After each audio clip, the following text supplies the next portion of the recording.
Hey, what's up everyone? This is SKULM, and in today's video I am going to talk about my tier 100 Bone Spear Necromancer build. I don't want this video to be long, I want it to be brief and precise, so let's just dive in. So first of all, we're gonna look at the Immortal Bone Spear Necromancer setup. We go with Shaco. We want an armor that grants physical damage and bone skill damage. They greatly increase the bone spear damage output, and then you want total armor and damage reduction. Okay, we put shielding storm legendary aspect here. Then on gloves, again this is non-negotiable. Attack speed, crit chance, crit damage with bone, and then ranks to bone spear with serration legendary affix. Then we have Tibolt's Will, which grants damage and max resource by itself, and then damage reduction from close is good, but the most important part of this item is not only it gives you 40% damage increase when you're unstoppable, but also it restores 50 essence each time you become unstoppable, and I'll come to that point. On the boots we have Ghostwalker, obviously because we will be using the Metamorphosis Vampiric power, which will grant us unstoppable all the time, and these Ghostwalker boots will grant us further movement speed, which will of course synergize with another Vampiric power, Ravenous. On boots you want intelligence, movement speed, dodge chance, and essence cost reduction. Dodge chance is a very underrated affix, as I said multiple times. Weapon, if you want to be the immortal version, we have Doombringer. This weapon is absolutely insane. It makes you extremely tanky. It is almost impossible to die in a tier 100 as this setup. On the amulet we have movement speed, damage reduction, essence cost reduction, and evulsion. And of course we use grasping veins. Now since we are using Doombringer, we need a splintering aspect. That's why we put the splintering aspect onto the ring instead of Edgemaster. Now on the ring affixes you want crit chance, crit damage, crit with bone, so double crits, and then max essence. You could drop the crit chance and put vulnerable damage instead there as well. It's up to you. Ring of Starless Skies needs no introduction. This ring makes you permanent essence basically. You can spam Bone Spear without any problems. Then each time you evade with T-Bolt you get 50 essence back, and it is just crazy. And Lidless Wall allows us to survive in a tier 100 dungeon. Not only it allows us to survive, but also a lot of people are missing the point. When I have Bone Storm active, it also grants me 15% damage reduction and 20% crit chance. So the longer we maintain the Bone Storm, the more we keep those buffs. So this also helps us offensively as well. And it also grants us attack speed, which is great because on our Vampiric powers we're gonna be using Sanguine Brace for fortification, Ravenous for the attack speed. Again, this makes us cast Machine Gun Bone Spears, Prey on the Weak for extra vulnerable damage, Metamorphosis, the bread and butter of our build pretty much. Evade becomes like a mini teleport and grants us unstoppable for 4 seconds. During this unstoppable, remember, Tibolt's Will grants us essence and 40% damage increase. And lastly, we have anticipation. We use this to lower the cooldown of Bone Storm, just in case. So you can have, multiple Bone Storms at the same time. Book of the Dead, Skirmishers, Cold Mages, and Iron Golem are sacrificed. For the skills, you will find this in the build planner. I am not gonna go into detail about this. Have a look. Again, Paragon, I'm not gonna go into detail about this. You can find all of this in the build planner, linked in the video description as well as the pinned comment below. So you can check these and see exactly what Paragon board I'm using and, copy it yourself. So this is the Immortal Bone Spear version. Obviously in tier 100, I have played this. It is absolutely ridiculous. It's just crazy. But if you want to kill bosses faster, especially in a tier 100, you can take a little bit more risk and get your clear time even faster than the setup. All you have to do is swap out Doombringer with a splintering sword. So on the sword, preferably you want crit damage, crit with bone, vulnerable, and then intelligence. Intelligence gives you more damage compared to core skill damage, but core skill damage is pretty decent. So then you replace the ring with the Edge Master here, because then you have splintering on the weapon. Now again, double crit, vuln, max essence, pretty good, and Edge Master actually makes your skills hit harder when you have max essence, which is up to 20% multiplicative damage. So if you pay attention here, you will see that with this setup I have 904 critical strike damage, but my life is 14.7 thousand. If I swap Doombringer and Splintering, crit strike damage drops to 856%, but life is 19,500. So it is ridiculously tanky. I want to show some stuff, I want to talk about some stuff, and I will be also playing a tier 100 dungeon, and I will share what's going on through my mind. One of the biggest mistakes people are doing is wasting bone storms. You cannot stay too long on mobs. This build is great for speedrunning, but if you're a chilled, relaxed person who just wants to take their time, this build may not be for you, because Lidless Wall spawns bone storms only when you attack an enemy for the first time. So if you attack the same enemy, you don't have a chance to spawn a bone storm. You have to attack new enemies every 10 seconds approximately, so that your bone storms keep spawning. Now, of course, Lidless Wall, since we are sacrificing the skeletons, skeleton warriors, skeleton mages, and the golem, by default, you have a 75% chance to spawn a bone storm. But Lidless Wall itself, depending on the item roll, for example, the one that I have rolled 15% additional chance.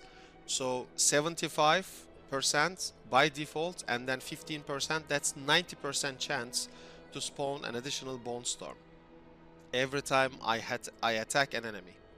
So this is important, and again, once per enemy. So you have to keep chain pulling, you have to keep pushing, you have to keep playing.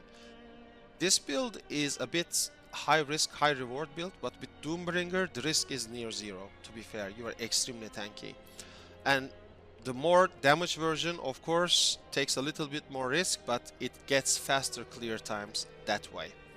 So, remember, the advantages of the build are extreme burst potential, really good crowd control, and of course, good survivability. However, this disadvantage is it requires you to play chain pulling. It is not good for casual or chilled gameplay. It also requires you to track some of your buffs and muscle memory.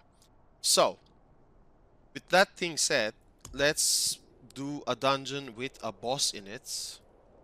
You know what? I'm gonna do Light's Watch because it has Lightning Storm in it. I'm gonna play with the Doombringer version, okay? So that you will see how ridiculous this is. And I will also talk about what's going on through my mind during the gameplay. So, this is a bad key right now, but because of the lightning storm, but I will show you what I'm thinking. So I start with Metamorphosis to get the movement speed from Ghostwalker. I know there will be mobs here, so I've started the Bone Storm now. I have 10 seconds until it disappears, so I have to spawn a new one. A new Bone Storm has been spawned. I'm just breezing through right now. I can also just kill them all if I want to, but I'm not. Use Blood Mist to get away from the lightning damage. I just keep spawning the Bone Storm. Just attack something new, keep Bone Storm. Now, we want to do damage here, so Tendril, Corpse Explosion, everything dies, okay? because we use grasping veins and these wolves are actually hitting me and I'm not taking any damage at all, as you can see. Luckymist to get away. We have already killed one watchman, so we go to the next one. I didn't have a barrier up, but I still survived that heavy attack. So the new target is there, I can see it. Tandril. Big damage. Metamorphosis for that 40%. Another Tandril. We get the key, everything dies. You can check my damage later if you want to. So Bone Storms are still rolling because I keep attacking new enemies. See that? So this gives me barrier all the time because these Bone Storms keep attacking enemies and restore my shields. Survive the enemy attack, really nice. This is the worst you can get if you're speedrunning. I'm waiting for the elites. Now I Tandril. Dies. Blood Mist here. One more Tandril.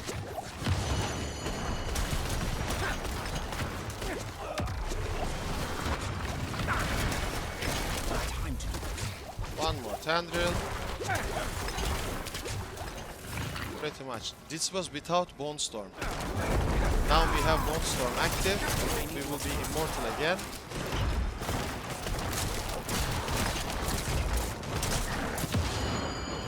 We will ignore that because we have Blood Mist active. I'm not ready.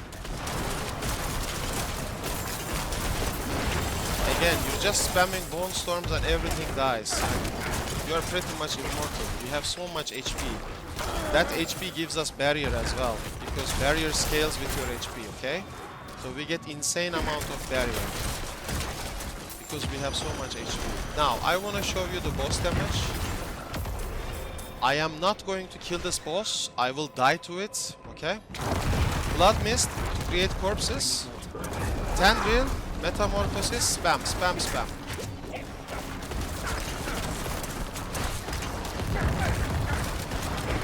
Normally, I would have killed the boss here. I actually killed it by mistake. Okay, so the boss died by mistake. My apologies. This weapon with the Edge Master would have killed it faster. Just a few seconds faster. I'm sorry, it just died by mistake, but pretty much this is how I roll. Again, maintain my Bone Storms. Also, cast Corpse Explosion 5 times to consume 5 corpses and proc Flesh Eater, which gives me 40% damage increase for 6 seconds. I combine this by consuming 5 corpses. Then, let me show you. We have 35k attack power right now. Okay? 35k. It's gonna drop because T-Bolt is activated. It's 25k now. Okay, so what we do is something like this. Suppose the boss is here. Suppose the boss is here. And we have 4 stacks, so we just need to Corpse Explosion 1 time. So we have Bone Storm active, Tandril, Corpse Explosion, then T-Bolt. Attack power is 53,000. We just keep spamming until the boss dies. That's how you deal the damage. This is also the case in Uber Lilith as well. A lot of you have been asking for it. This is how you deal really big burst damage in a short amount of period. And that's how you kill bosses fast. So, I think that was it. I'm also gonna say one thing. If you want to compete against the best players, at least the known ones, you can go to speedrun.com. And speedrun.com features the best speedrunners and their classes and the leaderboards. So you have Season 2 Tier 100 Speedrun Leaderboards already at speedrun.com. Not only can you inspect each dungeon and class performance, but also you can check their videos. So you can see the actual run, what they did, which map layout they played in, which affixes they played against, and what is their general strategy, what are they doing, what is their damage rotation. So you can find the best class that is suited for you. You can check the other classes or the other players and how well they're performing. So this will help you get your build up there. Or you can choose to compete against all of the other speedrunners and maybe become the rank 1 in the leaderboards. That's completely up to you. With that being said, keep an eye out for some of the new videos. Members only videos will be uploaded. I will talk about some deeper stuff and some special tricks there that will be members exclusive, of course. Thank you so much for watching this video, and I'll see you in the next one. Take care.